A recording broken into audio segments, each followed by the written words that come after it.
the Holter for having me here. This is a very, very special opportunity for me. I think most artists would agree, getting your work out of your studio and in front of people and in such a beautiful space as this, it's just truly a gift.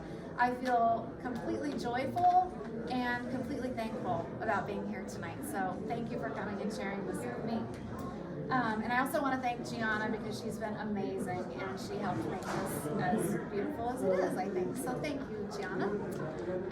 I guess I want to start by saying that 2.5 years ago I submitted a proposal to the Holter, and that was right on the heels of the COVID-19 pandemic.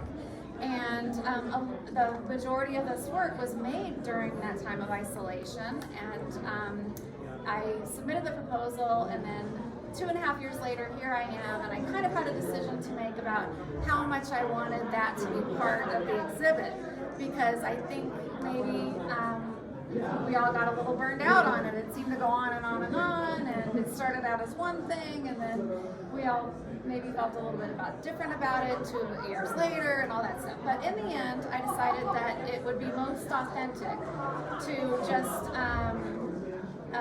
share a little bit of my experience and what I was thinking about and feeling during those times, because it was a worldwide event that everybody shared around the planet, which made it a very incredible historic event. And just having that perspective that it was historic, that it will go down in the history books as something historic, and having a little bit more perspective about it kind of gave me the confidence to say, okay, I'm going to go ahead and be authentic and share with you some of the things that I was feeling about, which brings me to the themes that that evoked in me during this time of the pandemic and the isolation and all that. I was thinking a lot about the 3 themes of this exhibit, which are interconnection, impermanence, and transformation. And I've tried to supplement this exhibit with materials that will give a little bit more context about how those are woven into this artwork. So there's some QR codes to listen to.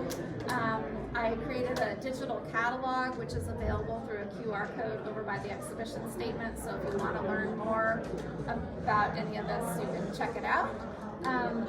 But primarily, I got really excited about, during that isolation time, about using materials that were at hand, using materials that were discarded and salvaged, and materials that are everyday kind of materials that were just easy to come by, that might be available to every single person. Like many of the works in this exhibit are made out of t-shirts that I salvaged from first my family, then my friends, then the community that I live in, and that made rich material to work with, literally. Also, in the everyday materials department, a lot of them are made with paper pulp and cotton cord, baling wire, nylon stockings, household textiles that were rags, basically, and that became rich material to work with. I love the idea of transforming these everyday materials into something completely different than where they started out with, and the creativity that I got to exercise during that process was really incredible. I got to really grow as an artist by pushing myself and thinking, well, what can I do with t-shirts and nylon stockings and all of that stuff. So I love the idea of these non-traditional art supplies. It just feels so democratic, basically, because you don't have to go to the art supply store, you don't have to spend all this money, you don't have to know how to use them. They're just materials that are all around us. So that was incredible. I was very excited recently to learn that the Guggenheim Museum in New York City has an exhibit right now that they've curated from their permanent collection that is all artists from the 1960s through working today, but who use salvage materials and everyday objects. So if you have any more interest in learning more about artists that work like this, I would highly recommend checking out this exhibit called By Way Of. And there's some great little walkthroughs on YouTube of the exhibit that's up right now in case you can get there. Ours is better. That's nice, thank you. But anyway, I guess I'm just part of a continuum. I mean, I like that idea of being part of a continuum and looking outside of the box and taking those materials and transforming them and so on and so forth. Let's see, I put a couple notes in my pocket because I thought I might get talking and then I'd lose track. So I guess I did want to talk a little bit about my process because I think a lot of people are generally interested. Like, how do you start out with these materials and then you end up with these objects? And I have to just say that it's like going back to when you were a kid and you would just play with materials and you had no outcome in mind. And then through that process you discover some things. And so that really is how a lot of these things were born because like with the nylon stockings, for instance, I started out using them almost out of the, just in their natural colored state, right? And then after I made a couple like that, I thought, well, how else can I use them? So I pushed forward and said, well, I have to experiment. And so then I started dipping them in paint or covering them with paint, sometimes dipping them in rubber, liquid rubber. What happens then? And then you learn how they behave. And then once you know how they behave, then you can say, oh, well, maybe I want to make something that's really large, and how would I do that? Well, now I know they behave in a certain way, so I'll implement these steps to do that, right? But it all begins kind of with playing with the material and not being attached to any sort of outcome, and letting yourself have that time, that sense of freedom, that sense of not having any objective, which I think is a wonderful place to sort of dwell in. I think this is a society we're all like driven to like check things off our to-do list and accomplish goals and be more productive and all this stuff. And when you're in that play mindset, you just have to say, no, this is where I'm just playing and I don't plan to accomplish anything except, getting to know the materials. So I kind of start with that and then build. And let's see, what else would I want to say? I guess through the process, I really learned about resourcefulness and pushed my creativity to really try to look for different possibilities with the materials. So as you look around the room, you'll see different sizes, different volume, different shapes, different textures, different colors, light things, dark things, mysterious things. And that was all kind of intentional because I really wanted to see how far I could take the materials. I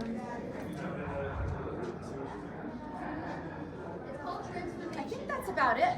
Does anyone have any questions? Which came first? Let's see, the first nylon stocking piece I think was this one. And the first paper pulp piece was this one. I do have a QR code where I talk about this piece, but I can tell you that one of the most exciting things about this piece, I call him the creature, is that during those early days when we were told to stay at home and isolate and not see anybody, I went down into my basement and found a box of journals that went back to when I was about 10, starting at about 10, up until, 45 or something. And I just shredded them. I shredded them all and had a bucket full of paper bits afterwards. I made a paper pulp out of them by pouring water and letting them soak, and then taking a hand blender and blending them into mash, and then draining that out, adding glue and house paint, and making what seemed like sort of a clay.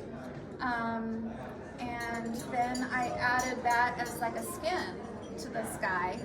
And I didn't start out with any sort of plan in its form. It just sort of ended up like this. And then the finishing touch was putting like the skin on there with the paper pulp. So he's very personal to me because contains all those 20 years of journals and whatnot. And in the back, there's this large cavity. And I can tell you that at the time I was thinking a lot about the biggest mystery of our whole human existence, and that is what happens after. What happens after we make our transition?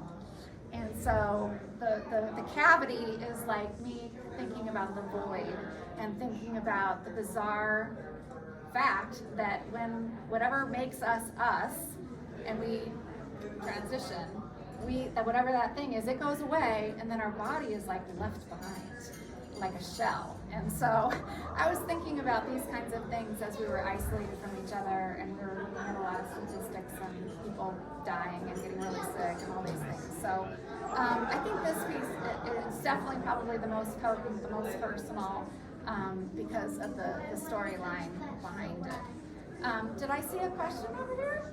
What is that, Jack?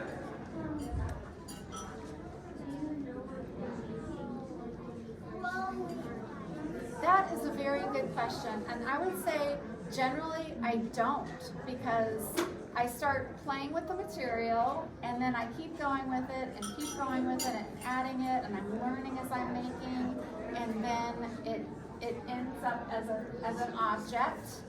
And some of the objects I decide, yeah, that really feels like transformation to me. Yes, that really feels like some sort of bodily, I don't know what, it feels like right. It feels true to the things that I'm thinking about, the things that I'm feeling. And other things end up being, no, this is a step along the way. This isn't the end thing. This is just something I've just learned about the materials. I learned that they could make this form, but it doesn't really speak to me. So I work very intuitively, basically. But yeah, thank you for that question. I don't start from a drawing typically. I just keep working and letting the piece reveal to me. Is there another question? So you largely don't work from an agenda. I do not work from an agenda. No. I will play with the materials until they feel done, or they evoke in me something, like the piece behind you there with the fiber balls and the fur. Like that just feels so. Well, there's multiple things about it, but in essence, it feels very ephemeral. It feels temporary, like we are, very temporary. It feels sort of humorous because of the little fur bits, and it feels kind of joyful, and it feels like it's marking time. So like as I'm making a thing like that, these are the things that are popping up into my mind, and they do speak to the themes that I'm working with and I'm concerned about. So thank you for that question. Yeah.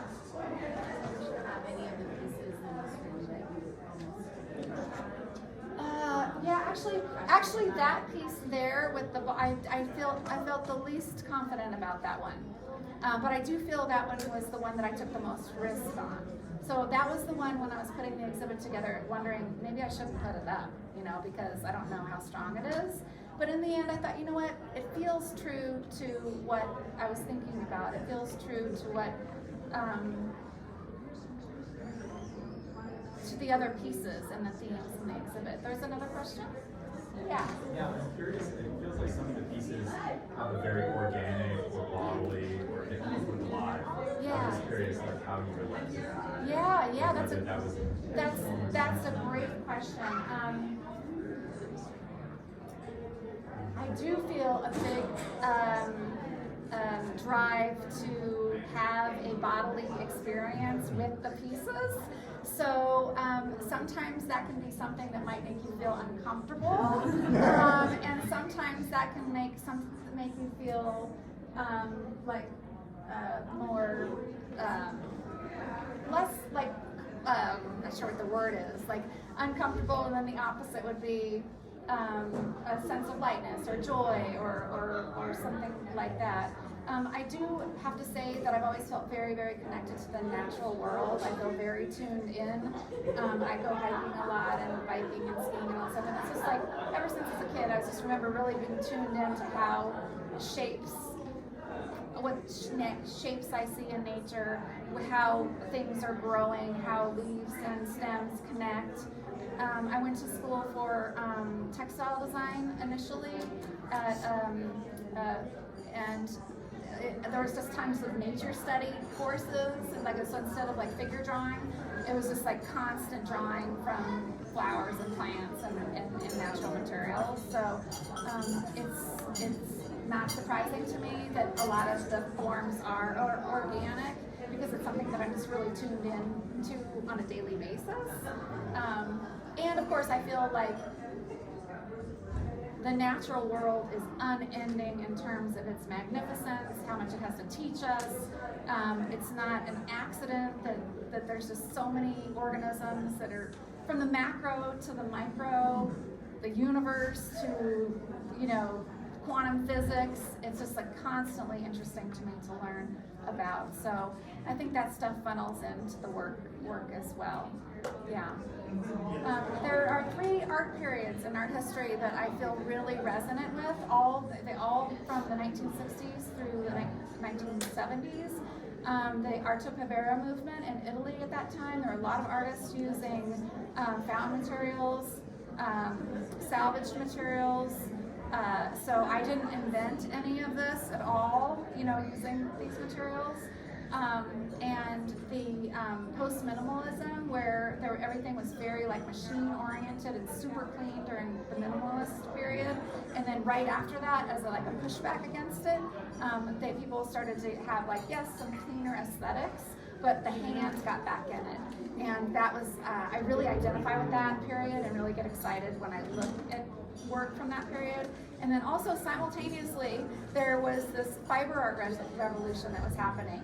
And the fiber artists were breaking out of this rut that they were in terms of only being seen as craftsmen. And so they started using fibers to speak to political issues and social issues, and just tweak the materials in brand new ways. And it really was a very exciting kind of breakthrough moment for fiber artists. So all of those things play into what I'm doing. It's what I'm looking at. It's what I'm reading about. I love to go back into art history and look at some of the work that was being made and be inspired by the artists that came before me. So I do feel like I'm part of a continuum, and it's exciting to work with these materials, but it's especially exciting to share them with you. And I know they're outside of the box, and I hope that it sort of provokes maybe some curiosity, maybe some a new perspective about things that you're walking by every day and just don't even think about, materials or whatnot. So just thank you so much for coming out and for your interest in my work. I really, really appreciate it. So thank you.